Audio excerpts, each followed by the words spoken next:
Hey, how's it going, everybody? This is Joey Galvez, one half of your host of Explain Yourself, and I want to let you guys know about a really cool book from our friend of the show, Eli Shockey. This one is called The Greylock, and it's a story where magic is a commodity. Potions are sold at corner stores. Orcs and dwarves earn a living in cubicles, not on the battlefields. But there are those who resist the house's magic's laws. Branded a criminal and forced to live as a wand for hire, there is a spell slinger they call the Greylock. Check this one out. You guys can pre-order issue 3 right now with code JAN241939, and make sure you guys are heading over to your favorite LCS and letting them know that you want Greylock number 3 and maybe pick up the first 2 issues.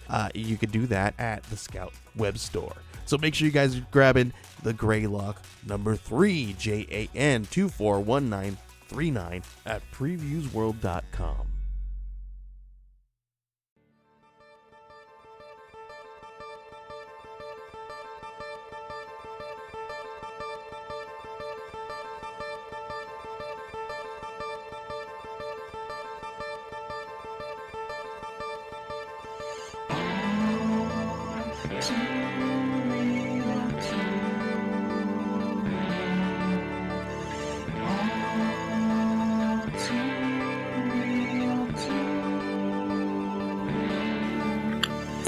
Okay, everybody, welcome to the latest episode of All Too Real 2.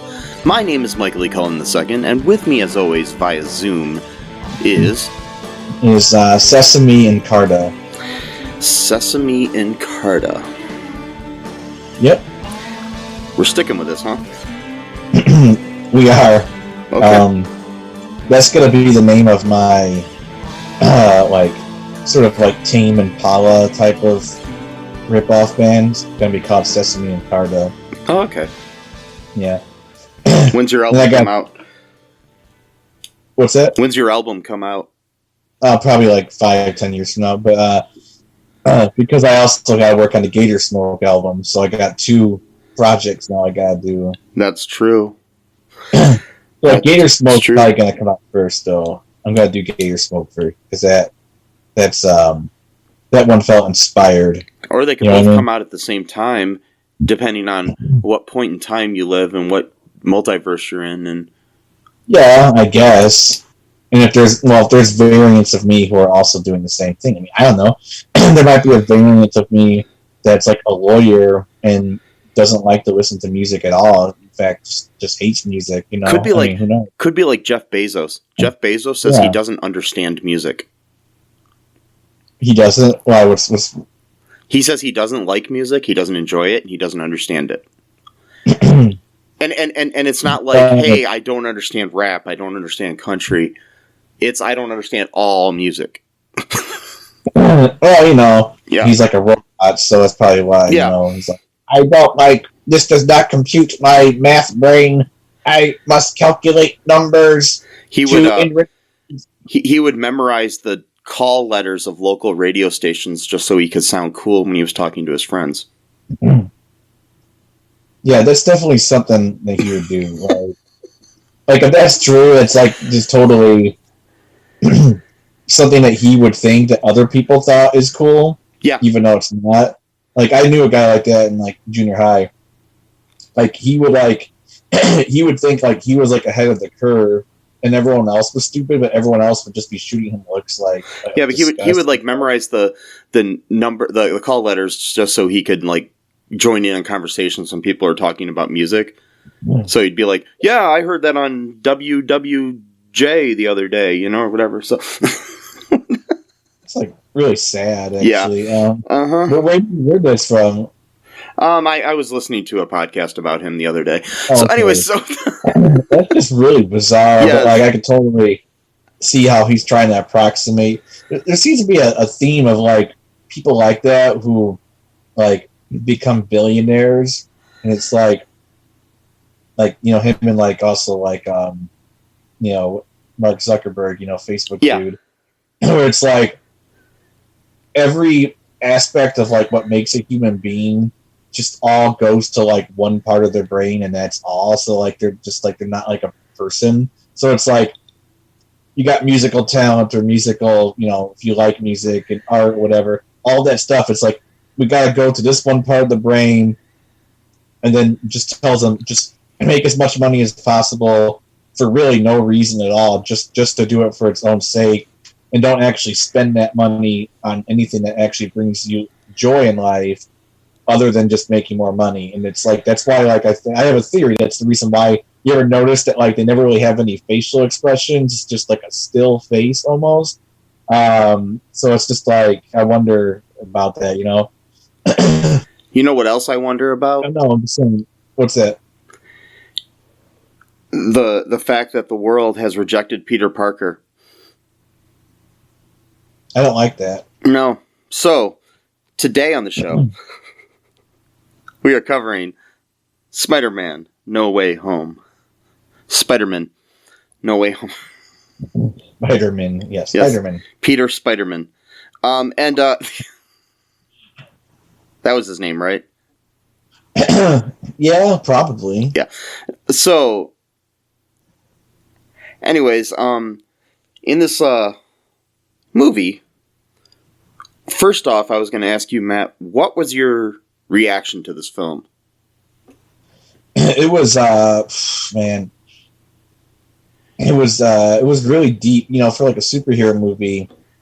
I mean, they've all been getting progressively more, I guess, cinematic is the word. I don't know what word you would use, but like they really, ever since like they started the Avengers movies, each one has just had a little bit more depth to it, and they just keep building upon it. I mean, this one's like I say this one's even deeper than Endgame. I know Endgame was like the huge, conclusion to like a really long story arc, but I don't know. I just came out this one just a lot of like thoughts, like emotions, because like I don't want to give anything away right away, but it's just I don't know. I really liked it, because it was very deep. It was like basically like I heard someone else say that this was like this entire film series is Peter's origin story, as opposed to like the other movies where like they've already kind of got past the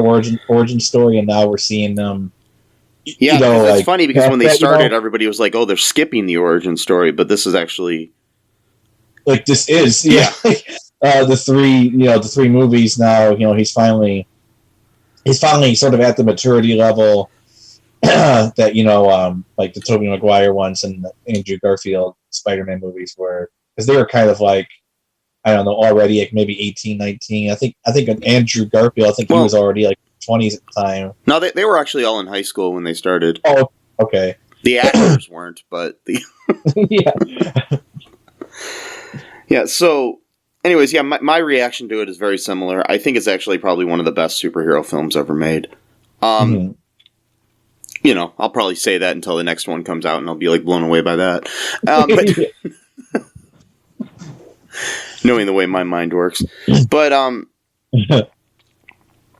this I mean, it was definitely one of the best of the year. I mean, I think Shang-Chi was really good too, so it's kind of hard to, say.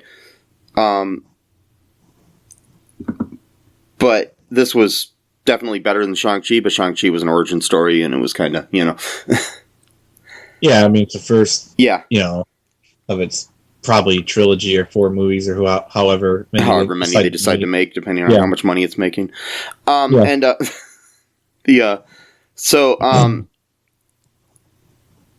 so here we go. I'm going to break down some of the plot here, Matt. Is that cool? Yeah, sure. Okay, so what we got here in this movie, and just warn you, everybody, we're spoiling everything. So it's going to be in the title of this, but still, if you haven't seen the movie, go watch the movie, then come back and listen to us. Okay. So it starts out right where the last one ended, where it's after Quentin Beck framed Peter Parker for murder and publicly revealed his identity as Spider-Man. And so we got this whole like really cool opening, scene. It's really cool in 3D. if you see it in 3D. It's cool otherwise too, I'm sure. But we got them swinging through the town. MJ and Peter, they get back to Aunt May's house, and so basically, what ends up happening then is the Department of Damage Control, which is an organization that was basically created to clean up things like after superheroes destroy things. But now somehow they are also in charge of interrogating people after things like this happen. Yeah. It makes sense, kind of. Yeah, so Ned Leeds, MJ, Aunt May, and Peter are all interrogated by them. At one point, Ned basically starts spilling everything. Yeah, I know. Yeah. But they all end up getting their charges dropped with the help of a special lawyer. Who was that lawyer, Matt? That was Daredevil. Matt Murdock. Yes. The same actor from the series, the Marvel Netflix series, the Netflix television series. Yes. Yeah. Which was a pretty cool cameo. So they so MJ and Ned and Peter all apply to MIT, and because of what's going on, they're all rejected, and as well as rejected to like every other school they apply to. Yeah, it's got nothing to do with their grades, just because of they want to be associated with the controversy. Because they're all smart kids, so Yeah, really advanced students or whatever you call it. And so this puts Peter down in the dumps, basically. So he goes to visit his fellow Avenger, Stephen Strange, at the Sanctum Sanctorum. Sanctorum, isn't it? I'm sorry, I spoke too fast. I do at times. I speak fast. I'm like the Flash. But anyways,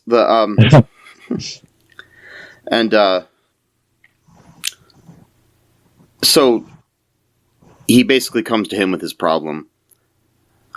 Another interesting thing that we learn while we're there, first off, is that Strange is no longer the Sorcerer Supreme. Right. Because he was blipped for 5 years, Wong took over by default. I mean, I never really thought about. I mean, I guess I just assumed that he would have been blipped too, but there's really no proof that happened. So yeah,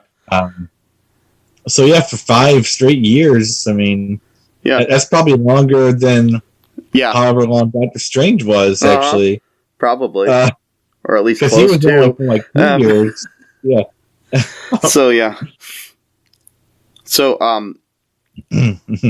he comes to Strange for help, and Strange suggests that he does a spell that would make people forget Parker is Superman. I mean, Superman, Spider-Man. I can't talk today, Matt. Well, we are talking about like jumping through realities and stuff, so maybe they are going to forget that he's Superman. Maybe there is a reality. Spider-Man, but maybe there's a reality where Superman's a Marvel character, and that Peter Parker is that guy. Yeah, you don't know.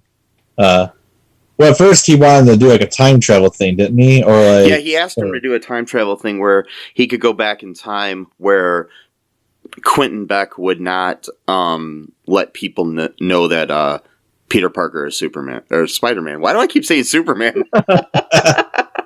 Wow, that's gonna be a new one. Just do a T-shirt. Peter Parker is Superman. I'm going to. Yes. They have like a cape where it looks like it's either either have him look like Superman in a Spider-Man costume, or have a Spider-Man in a Superman costume, or something that's like a combination of both. I'll figure this out. It'll be up there eventually. Check out our TeePublic, folks. Keep an eye on it. So he basically wanted, people to forget that he was Spider-Man. And so they ended up coming up with this spell that will do that, which Wong basically warns against, and then he takes off in one of his little portal thingies. Yeah, the suitcase. Where is he going? He's got suitcases. He's, who knows? He goes a lot of places. I mean, he showed up in Shang-Chi fighting the Abomination, so it's like, It's like, he like recruiting people for something, or like, I have no idea what he's. We'll probably find out in Multiverse of Madness. So, maybe, okay. So we've got we've got the Strange is going to cast this spell, but Peter is freaking out. He's like, well, what about my Aunt May? What about MJ? What about Ned? And Happy and everybody else, why, I want them to remember who I am. And then he basically fucks up the spell while it's going on. And so Strange manages to contain the spell. And Parker and basically says, get the fuck out of my place, Peter. Mm-hmm. Yeah. So Peter finds out that through Flash, not the Flash, but Flash Thompson, well, that he did write a book called Flashpoint, which is hilarious, because if you think about the whole idea of Flashpoint, it's all about creating a different timeline. Yeah. And so that was kind of an interesting nod to a DC character, which is funny because I do know that the Flash movie that's coming out is going to be kind of similar to this in concept, because they're going to have Michael Keaton's Batman in it and other things. So right, yeah. So it's interesting. Yeah. Yep.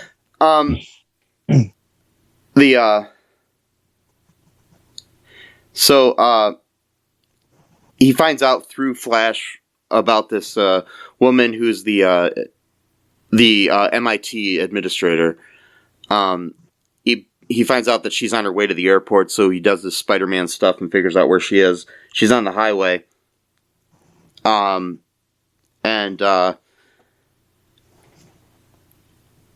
He's trying to convince her to let MJ and Ned in, Doesn't really care about himself. He just wants them to get into MIT, Yeah. Because he's a selfless guy. He's a nice dude, yeah. He's just cares about his friends. And he's wearing a whole wrinkly suit. And you know why he's got a wrinkly suit, Matt? No. Because he no longer has an iron, man. Oh, man. Sorry. I don't like that. I don't like that. That makes me really sad. I still haven't gotten over. I still watched that freaking Tony Stark tribute video that came out like 2 years ago. Oh, jeez. And I still get like crying through it when they go through like his origin story and everything. God, Iron Man was such a cool character. So, anyways, suddenly while he's there talking to the lady, Otto Octavius shows up. Well, it's impossible. As in, and it's not, a new Otto Octavius. It is Otto Octavius from Spider-Man 2, starring Tobey Maguire. And which is weird because he had died, supposedly. Yeah. Supposedly. Which is interesting. Because it's not a variant. It's not. It's the actual character from the Tobey Maguire. Yeah, not a. Which is interesting to me because did I just say interesting me? Okay, wow. Which is interesting to me is Didn't he die at the end of Spider-Man 2? I don't remember. It's been such a long time since I Yeah, he did, saw but that's where we get into things later. So he pretty much came from a point in time before he had actually... Gotcha. Okay. Yeah. So what ends up happening is he gets in a big fight with Iron Man, not Iron Man, the Iron Spider suit. Yeah, Peter Parker is every superhero, man. He's Iron Man. He's Superman. What else do we got thrown? He's the Human Torch. He's Batman. He's the Flash. He's Arrow. He's yeah. He's Batwoman. He's everybody. Yeah. You know, he's everybody. Yeah. Peter Parker is like a Nexus being, who all the other superheroes like coalesce into him as like a kid. You know. Then that's how they rejuvenate themselves. Then they come back out and they do their thing or whatever. He's even randomly Jimmy Olsen. It's just weird, you know. But anyway, so the oh God, I need help, Matt. So we've got him fighting Doc Ock, and at one point Octavius rips Peter's nanotechnology from his Iron Spider suit, which bonds with his mechanical tentacles. And then that ends up allowing Parker to control them and disable them. That was cool. The MIT lady is like hanging off of the bridge in her car. She's stuck in it. He ends up saving her. In a very similar way to what Andrew Garfield's Spider-Man saved people on a bridge in his movies. So, yeah. Yeah, that was interesting. Yeah. So we've got, and of course, Octavius is like, you're not Peter, you're not the Peter I know, you look different. Yeah, exactly. You're not my Peter. What he's like just as confused as And if I learned else anything, you shouldn't play with other people's Peters. So, oh wait, no, probably not. No, not without permission. Yeah, exactly. I mean, you need consent. Anyway, so pretty basic importance. Yeah. Yes. Like very beginning, low level. Like. Sorry, it was right there. I had to do it. Anyway, so they already do that with the whole Peter Tingle thing or whatever. I know. So. Peter Tingle. So then during this fight, Norman Osborn appears. So, AKA the Green Goblin. Yeah. From the Tobey Maguire movies as well. So we got two villains from the Tobey Maguire movies. Interesting. Yeah. Huh. Interesting. Just saying. Yeah. So we have Strange ends up capturing Doc Ock and places him in a holding cell in the sanctum alongside Kirk Connors, aka the Lizard. Huh. From the Andrew Garfield movies. Yeah. Huh. That's very interesting, yeah. Yeah. Yeah, Strange then explains to Peter that the spell has summoned people from other parts of the multiverse who in their universe know that Parker is Spider-Man in their world. So Strange then orders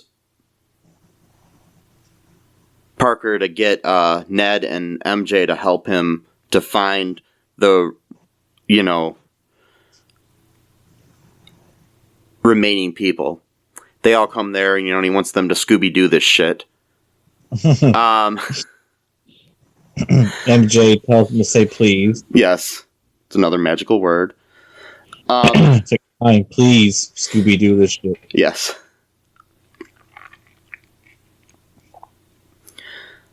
So then, Parker then ends up locating and captures both Max Dillon, a.k.a. Electro,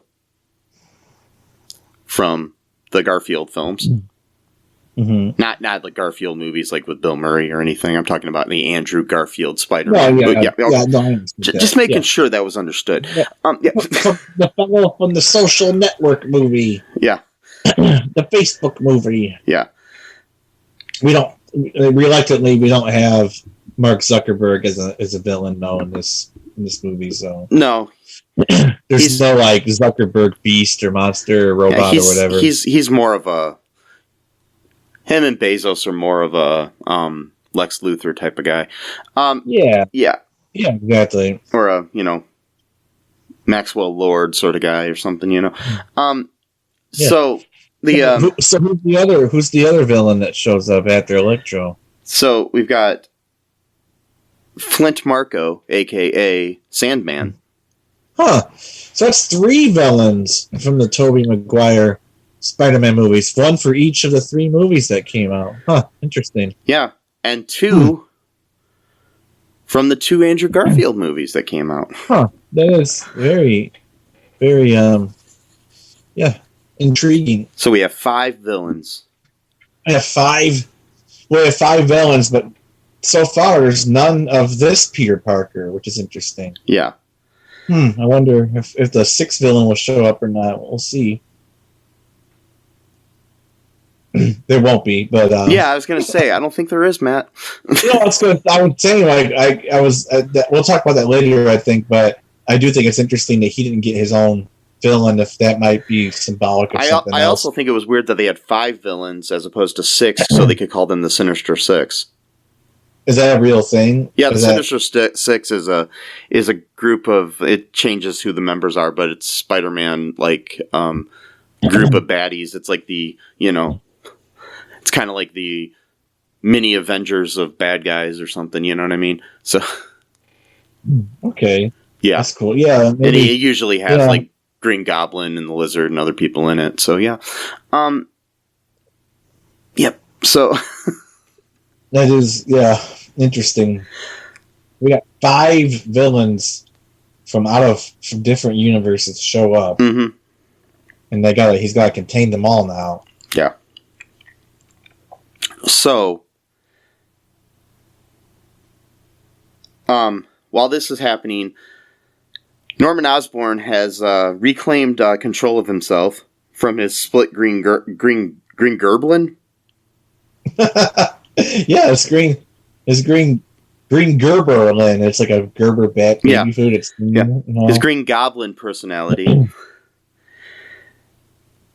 And he ends up at this feast building, which is the organization that Aunt May works for.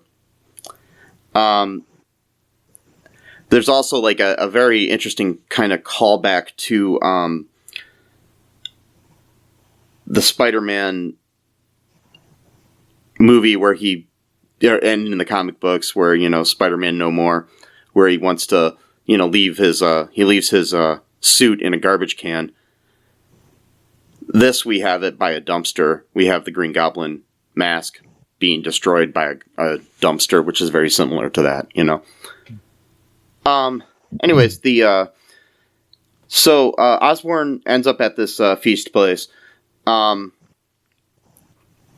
he's treated for his injuries by May before Peter comes and retrieves him.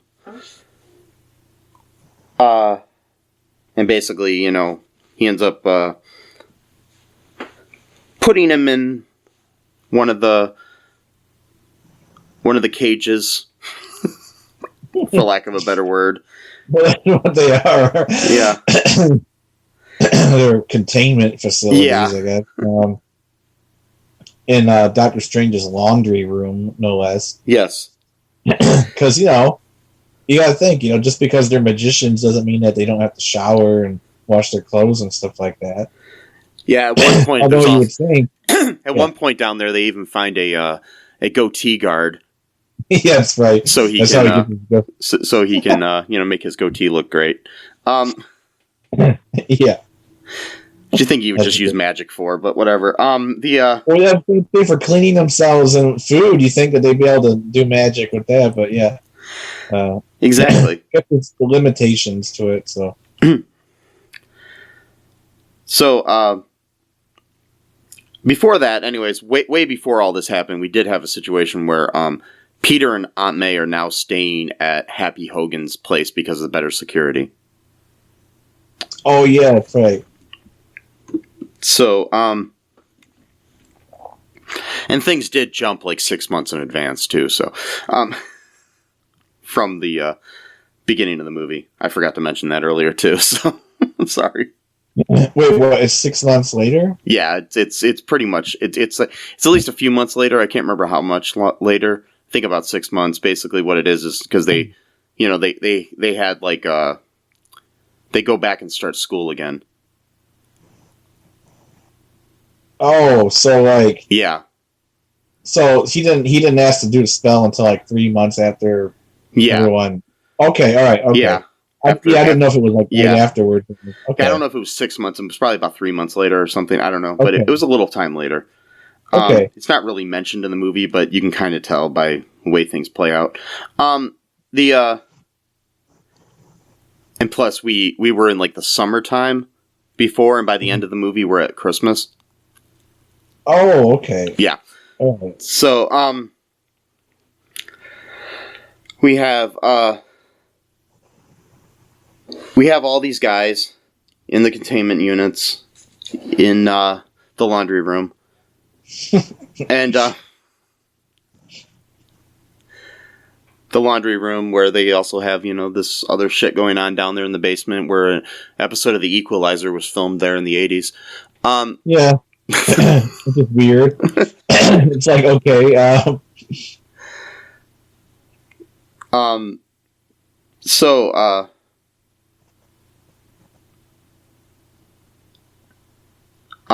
basically, what ends up happening here is that the guys are all sitting there discussing all their battles with Spider-Man. The captured villains realize that some of them were pulled from the universe just before they were going to die. Strange prepares a spell contained within a box that will send the villains back to their respective universes to meet their fates. But Peter argues that they should first cure their powers and insanity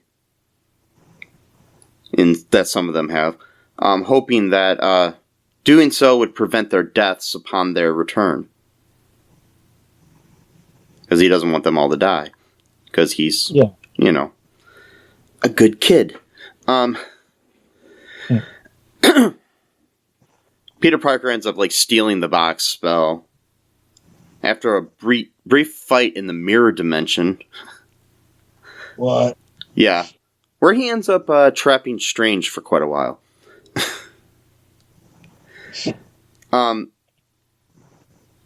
Through mathematics. The power of math, man. Yes. See? Math beat magic, man.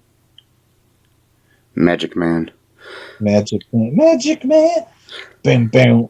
Bam, bam. I love that keyboard sound. Do do do do do do do do do do do boo boo do do do do. Sorry, good song.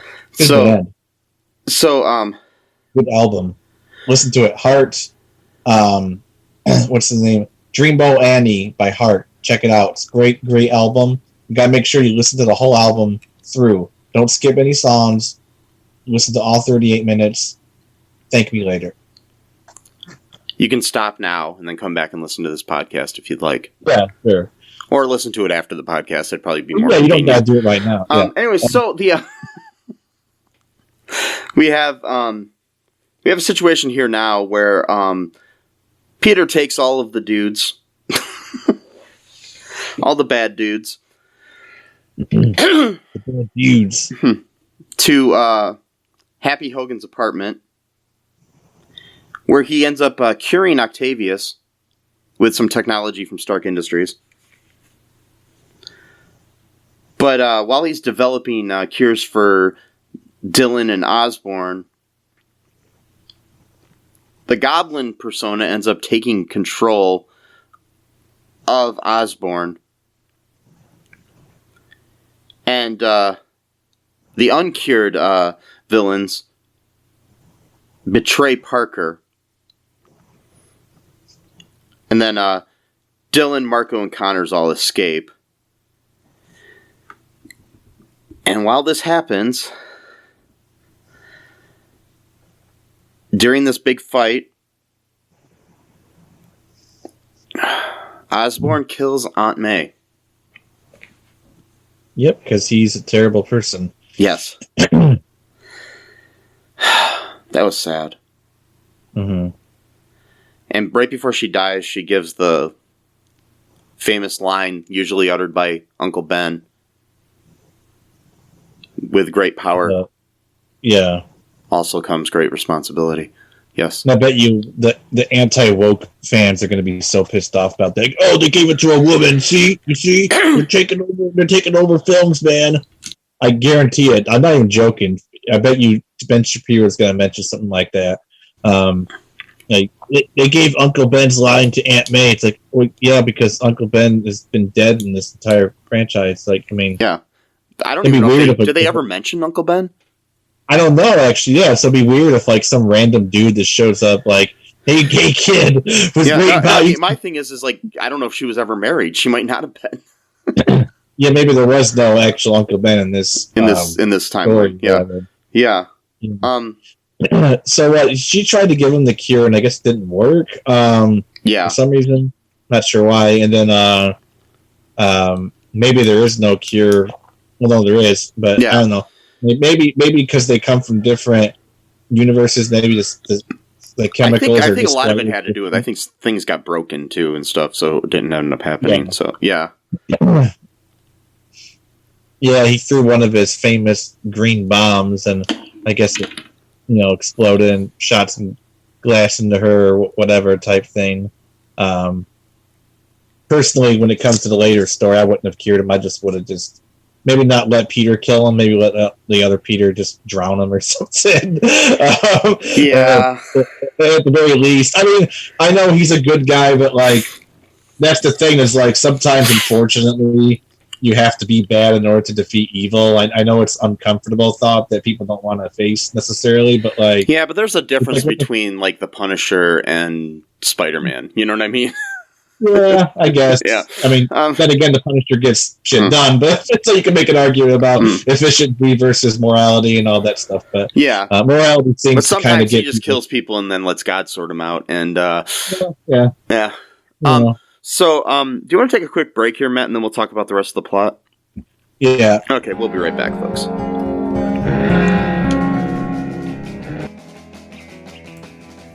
What is Gen X? What is the silent generation? What do generations have in common? Hi, I'm Trish the Dish from the Gen X Voice podcast, and I invite you to listen to conversations I have with folks from different generations, backgrounds, beliefs, and experiences in an attempt to see what connects rather than divides us.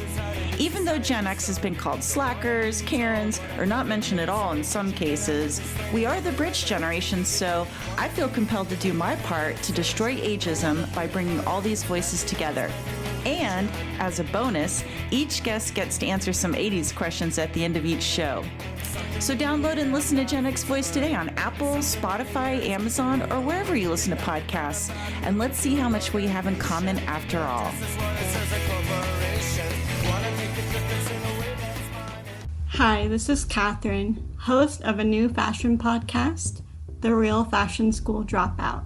Join me as I interview guests every week in the fashion and beauty space, and we gossip on all things fashion and beauty, and even get into some personal stories of their journey in the industry. You can find us on Apple, Spotify, pretty much wherever you get your podcast. Hope to see you there.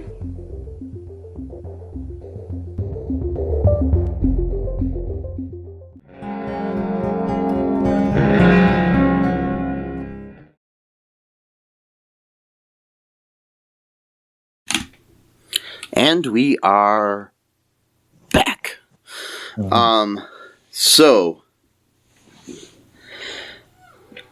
So what we got going on here now in the film here, Matt, we've got it where Ned had stolen a ring thing from Doctor Strange. You know, the ring thing. You know, the ring thing. That thing. That's the technical term for it, right? Yeah. He learns how to open portals using Strange's it's a sling ring. Yeah, that's right. Which he and MJ used to try to locate Peter. Instead, they find two other versions of Peter Parker who were summoned by Strange's spell, dubbed Peter 2 and Peter 3. Ouch. Yeah. Even though Tobey Maguire is the original Peter. Yeah. I mean, come on. He's OG Peter Parker. Man. Yeah. But our Peter's Peter 1, you know. So I know. The very first Spider-Man from that franchise, was that 2001 or 2002 when that came out? I don't remember now. I think it could have been 2000 actually. Yeah. It was quite a while ago. It was about 20 years ago regardless. Anyways, so we've got they bring the Spider-Men with them and they figure out that that their Peter is, you know, on top of a building thinking about things, you know, near home at the school. And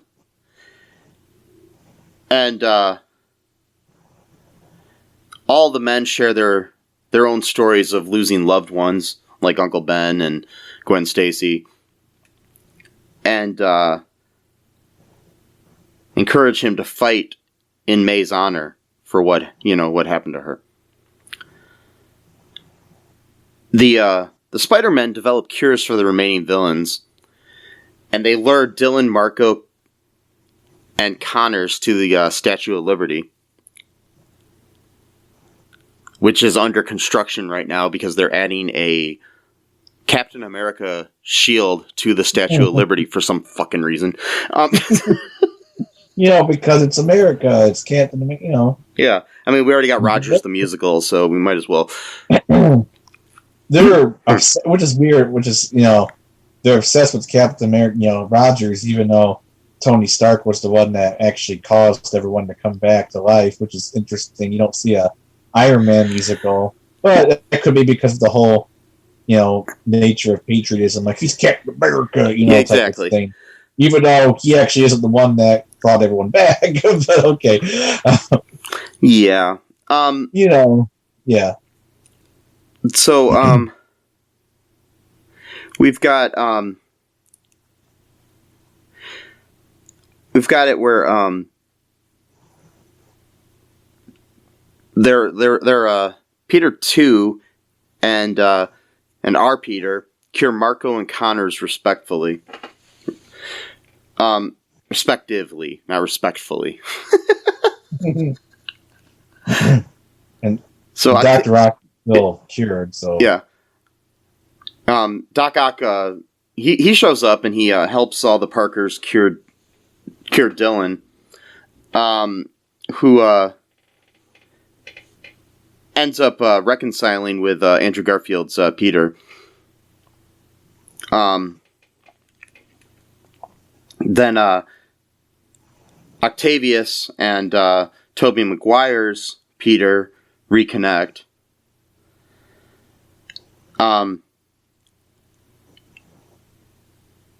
Ned accidentally frees Strange from the mirror dimension.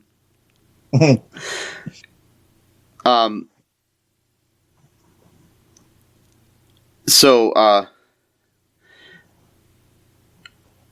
then Osborn arrives and he destroys the box spell, rupturing the barrier separating the universe.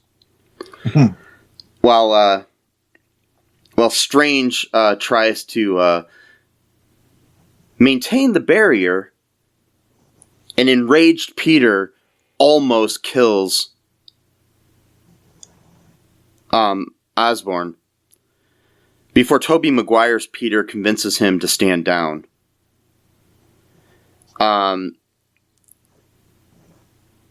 There was also a point there where Andrew Garfield's Peter saves MJ.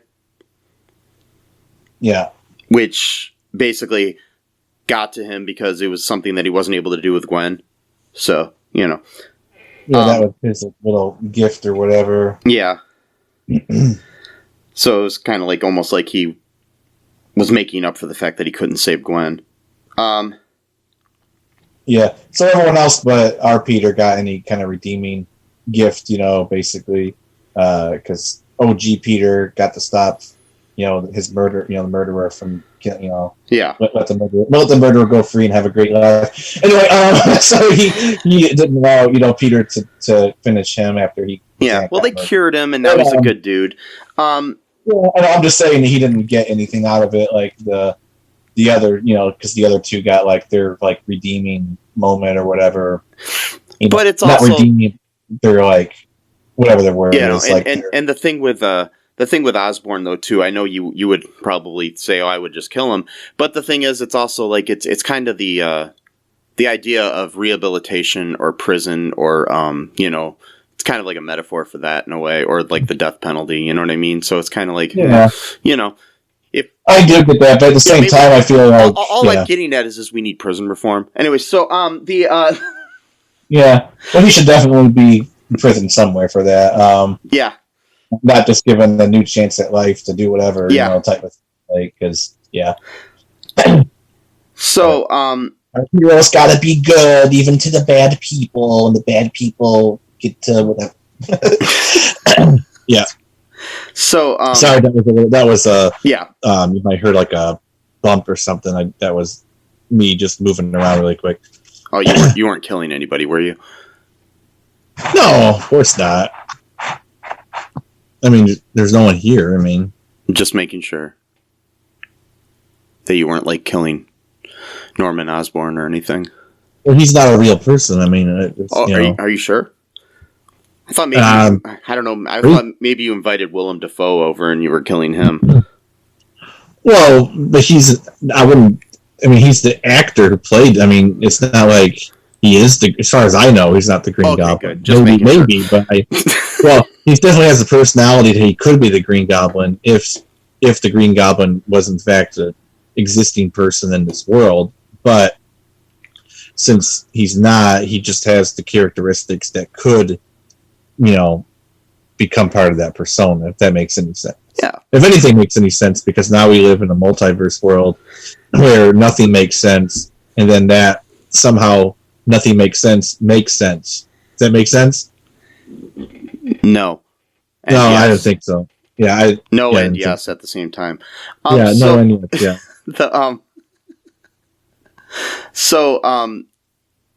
Basically what ends up happening is to save things in the end. So everybody, all the people from the different universes went back to their respective places after some Peter on Peter hugging. And so then our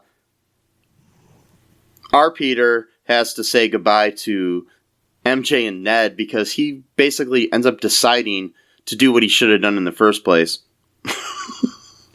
So everything was all for naught. You got your aunt killed for nothing. Yes. You fucking idiot, moron. Like, you almost deserve everything that happens to you now for being that stupid. But here's the thing. Here's the whole thing. This whole movie could have been solved instantly. Here's what it was.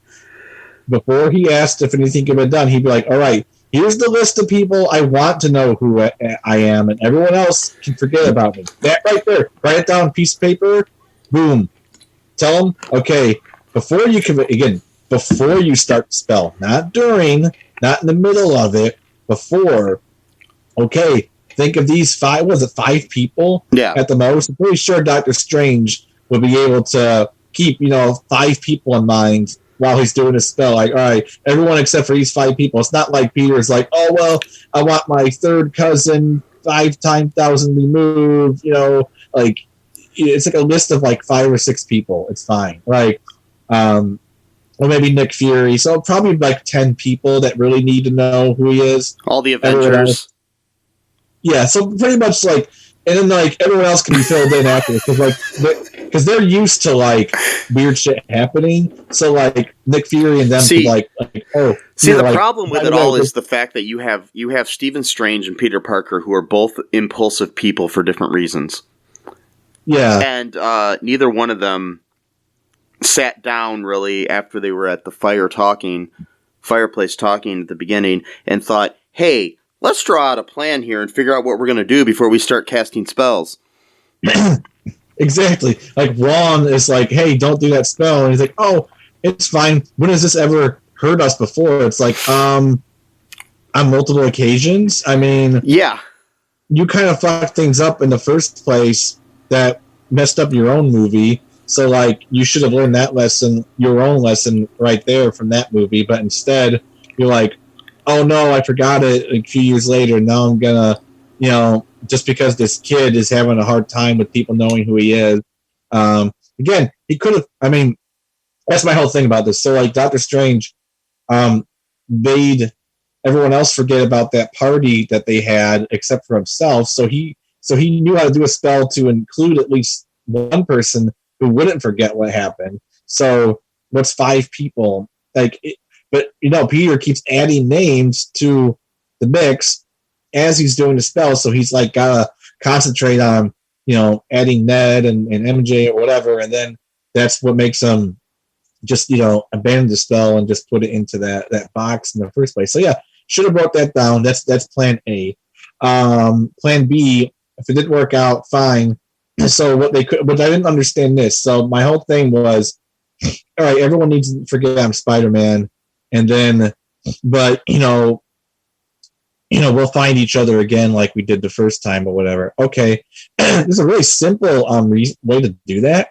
Take out your phone, piece of paper, whatever, write down the whole story that just happened. Say, never going to believe this, blah, blah, blah. Even take a picture with each other, save it somewhere where it won't ever leave. I mean, whatever. The physical evidence, you know what I mean? Because he didn't say anything. But he didn't say anything changed reality itself. He just said. But the problem with it is that the way the spell works at the end there is that people will remember events happening, but they won't remember Peter, even if they see pictures of him. They won't remember their past with Peter in any way. It'll basically be wiped. They could have like a picture on their phone of them with Peter in Europe or whatever. But when they look at it, they're not going to see Peter in the picture. It physically exists, but because of Strange's spell, they don't see it. Okay. So that they see a piece of paper, though, saying like, hey, No, even the piece of paper, anything that has any trace of Peter and the knowledge of him being their friend or anything of his existence is gone. So it's basically convenience magic and convenience. Yes, I'm just saying that's the way it works. I watched a few videos on the explanation behind this, and that's how it works. Yeah. Okay. It's convenient. Yeah. Yeah. But it's a comic book movie. This is a movie where a dude got bit by a spider and has superpowers. So yeah, but it's beyond that now. This whole genre has changed since the early days. I mean, it's a full-fledged. Yeah. I mean, they got romance on it. They've got other kind of like relationship issues. Well, yeah. They've got stuff like dealing with like depression and like abuse. I mean, all kinds of stuff like that now in these movies, which is really, really interesting. Yeah, and I mean, I think it's good that we've got different genres. We got different, stories to tell and everything, and it's not just comic book movies. Yeah. There's you can have a comic book comedy, you can have a comic book action movie, you can have a comic book romance, you can have whatever. So anyways, so later on, after the spell is cast and everyone in the universe knows of Spider-Man but doesn't know that Spider-Man is Peter Parker or knows who Peter Parker is or whatever the fuck it is. Later, Peter attempts to reintroduce himself to MJ and Ned, but basically finds himself unable to do so after seeing a Band-Aid on her forehead because he realizes that she could get hurt again. And he wants to keep them safe. And so then he goes to May's grave, and he has a conversation with an unaware Happy Hogan. And then he is inspired to carry on without his real identity by making a new suit and resuming his superhero duties. Okay, and then we've got a mid-credits scene where Eddie Brock, a.k.a., the character from the Venom movies, which I have yet to see, so I don't really know, but and his symbiote, Venom, decide to find Spider-Man after, I guess at the end of the last Venom movie, they were sent to our universe, to the MCU universe. Oh, so Venom isn't part of the MCU then? No, basically what it was is at the end of that movie, he was randomly sent to the MCU. Oh, okay. And woke up at this resort, and then so what we see is him talking to this bartender who's basically explaining all the stuff that the Avengers have done to him. Oh god. And the reason that he's able to be sent there is because he's connected to Venom, and Venom is connected to all symbiotes in all multiverses. So the fact that the Eddie Brock, played by Topher Grace in Spider-Man 3, knew who Spider-Man was, brought him to this universe as well. Oh, I see. Okay. I mean, there's a chance it probably brought the Topher Grace jeez, as well, but we just never saw him, And is Venom like a villain of Spider-Man, or is he just like... Venom is an anti-hero in the Spider-Man universe, but he's also, like, in Spider-Man 3, he was a villain. Okay. But it's, he becomes good and bad throughout the history of the comic books, so it's hard to say, so... Okay. So I wonder what his interest in Spider-Man is, all of a sudden. Yeah. But anyways, he's got this interest in Spider-Man, but he also, he's about to go find him, but then he gets, basically blipped back to his own universe. And, but part of his symbiote is left on the counter of that bar. Oh, that's right. So, we'll see what happens in the MCU with that, because now that's left behind in the MCU. So, it'll be a different Venom, probably, yeah, then. We'll probably have somebody else introduced as Venom or something. Okay. Or it could be Eddie Brock again, just a different Eddie Brock. Who knows what happens, We'll see. Okay. Yeah. With all the, with all the, rights issues between Sony and Marvel and everything being weird, it's hard to say, So Sony basically owns, almost everything with Spider-Man, because Venom was, and his universe, like the Morbius movie's coming out soon, and Morbius is part of the Spider-Man universe, so that's part of Sony. Okay. And the Venom movies are part of the Sony as well, and are owned by Sony. And then there's different, a lot of the Rogues Gallery and other characters within Spider-Man can be made into movies by Sony with no worries. Okay. So they could decide to make a Sandman movie, for example, or a Rhino movie, or an Electro movie, or whatever if they wanted to. So yeah, we got that. Yeah. I thought it was hilarious though. I liked the banter between the three Spider-Men. Yeah. We had the one point where they're talking, and he's like, I was a member of the Avengers, and it's like, was that a band? Right, they have no idea. Yeah, they have no idea. He's like, are you one of the Avengers? And then he's like talking about how, and then Tobey Maguire talks about how he fought an alien creature, and then Tom Holland says, "Yeah, I fought an alien creature in space." And then Andrew Garfield is like, "Yeah, I fought some Russian dude in a rhinoceros-looking machine." Just wow. Oh boy, yeah. So it's pretty funny. Do you want to take another quick break here, Matt, and then we'll come back and we'll talk about some trivia and stuff about the movie if you'd like to. Yeah, sure. Okay, we'll be right back.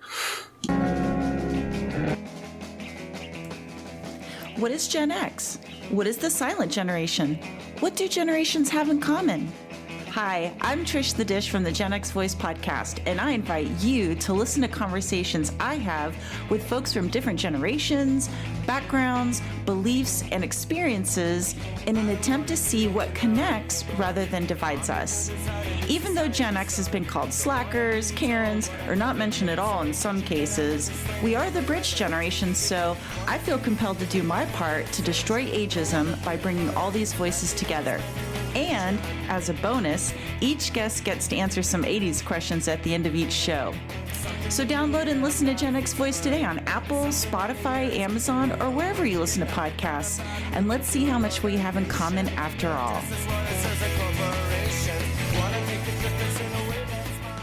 Hi, this is Catherine, host of a new fashion podcast, The Real Fashion School Dropout.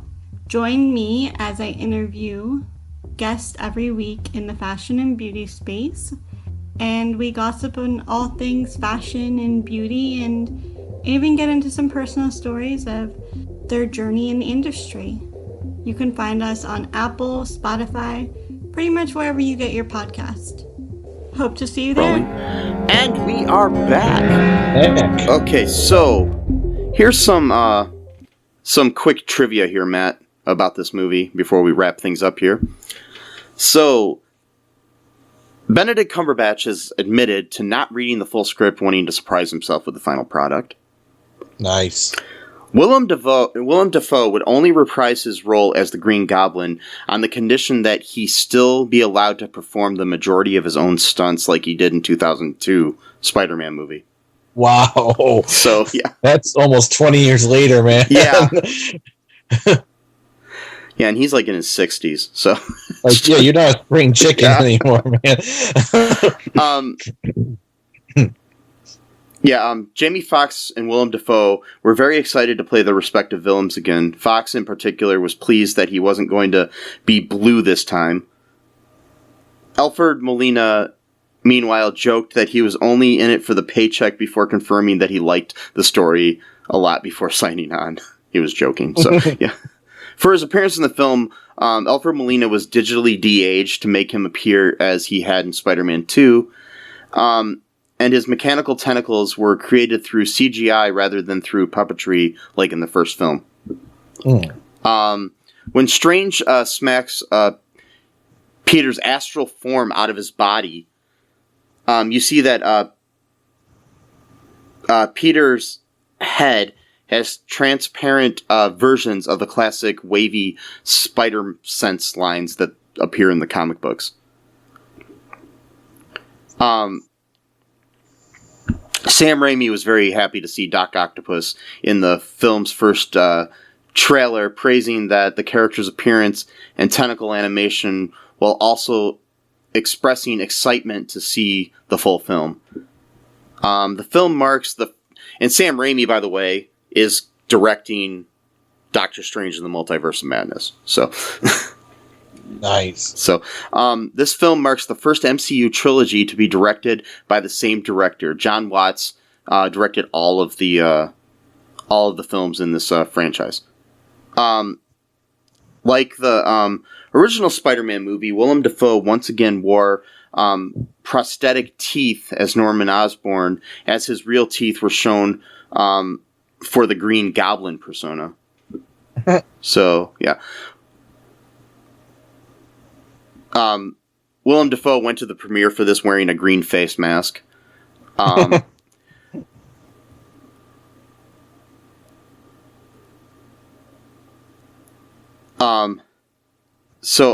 Tom Holland helped to save this movie from cancellation by forcing renegotiations between Sony and Disney. Under the terms of the new deal, not only does Spider-Man No Way Home still take place within the Marvel Cinematic Universe, but Spider-Man can also appear in future MCU movies, as well as Sony's own Spider-Man franchise. So we'll see what happens with the future of Spider-Man. It's going to be interesting.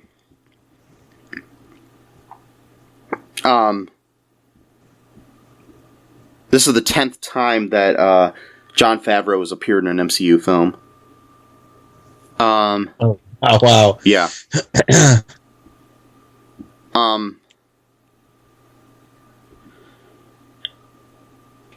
Green Goblin mockingly delivers a speech to Peter about the nature of choice, much like he did to Peter Parker of his own universe in Spider-Man. He also warns Peter, no good deed goes unpunished, which is essentially the message of his "in spite of everything you've done" lecture in his universe's Spidey. Tom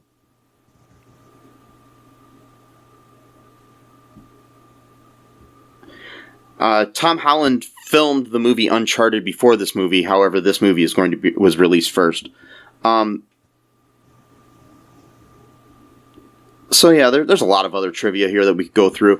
But basically, Matt, what are your final thoughts here on this film?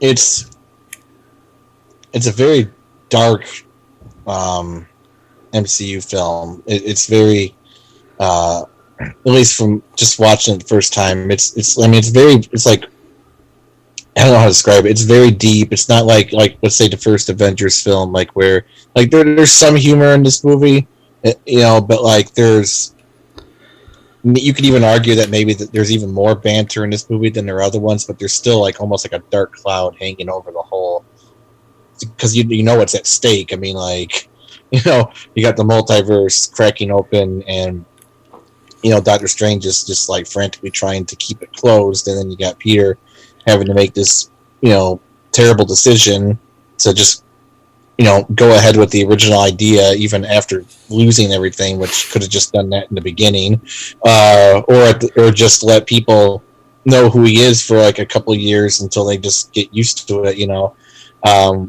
Then again, no, that's the whole thing. He's like 18 years old in the movie. He doesn't really think long term, probably. So, he's not thinking like, 10 years from now when I'm 28 years old, probably no one's going to care that I'm Spider-Man anymore. You know what I mean? But like when you're 18, you don't really think about what 28 is going to be like. You know what I mean?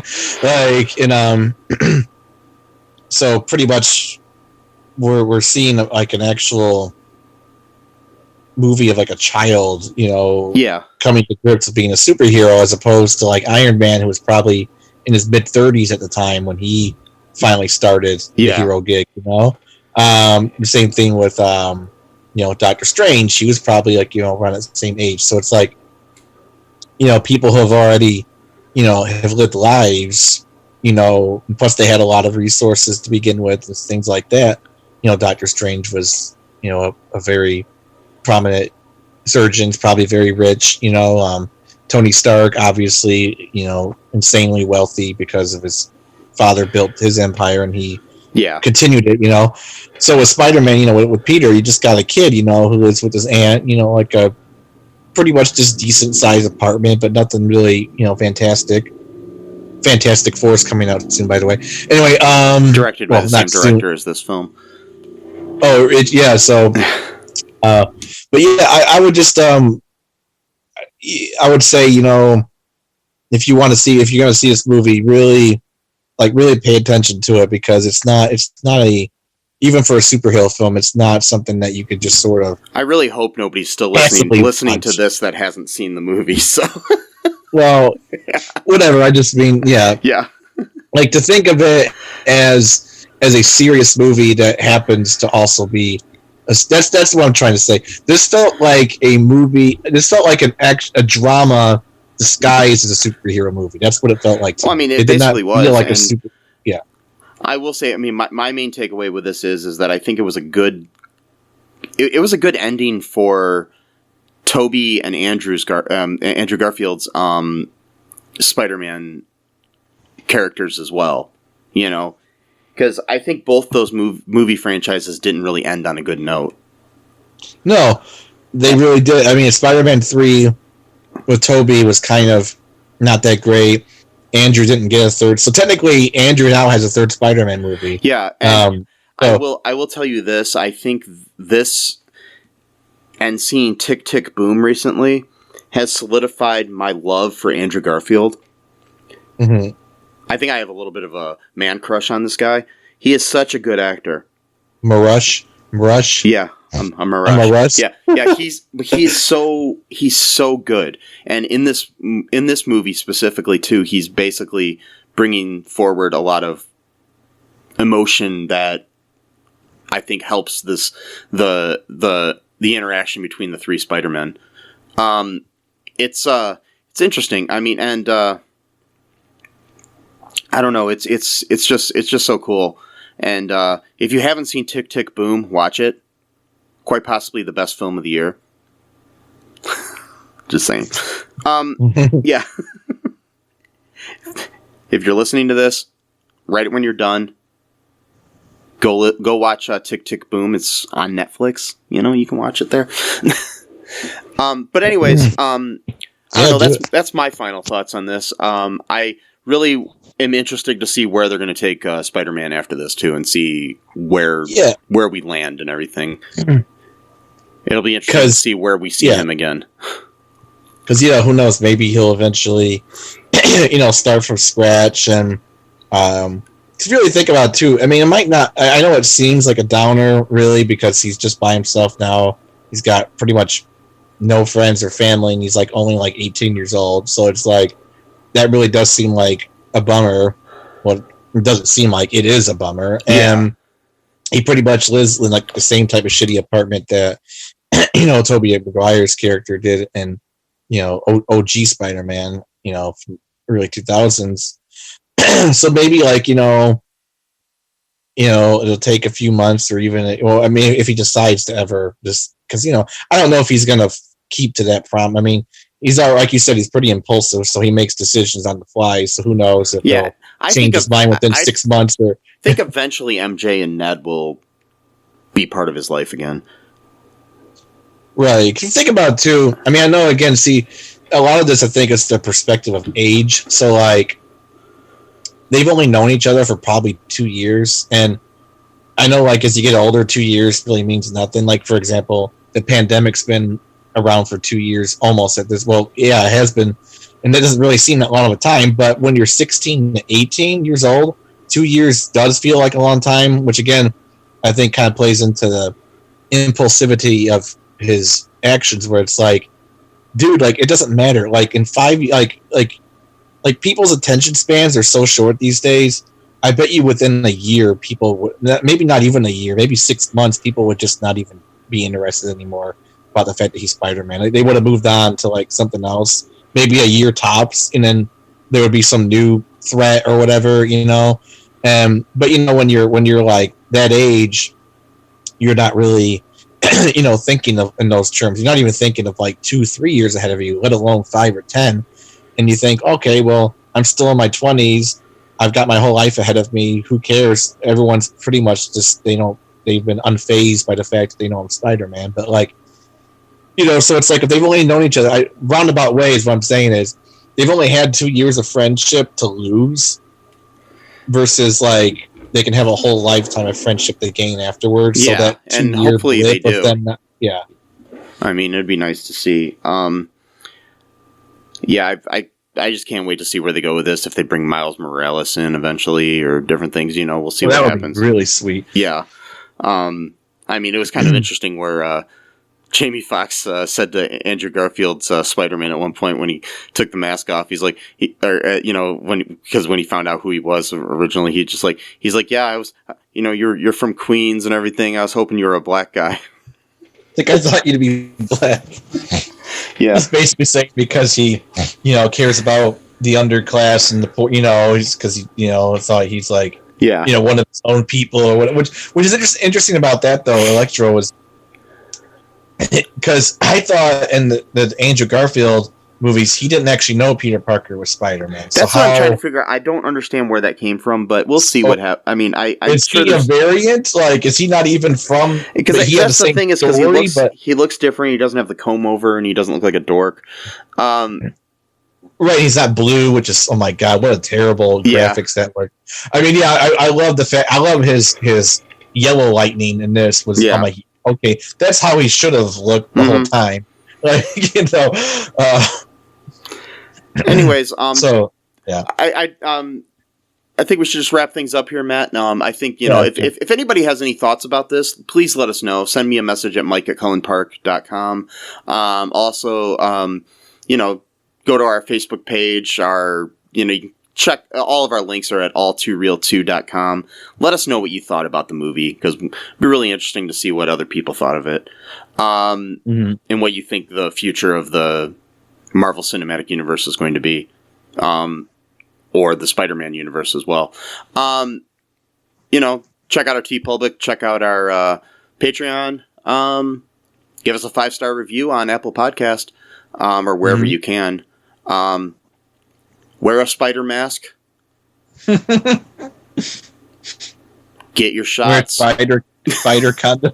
Yeah. Sorry. Wear a spider condom. And until next time, folks. Bye-bye.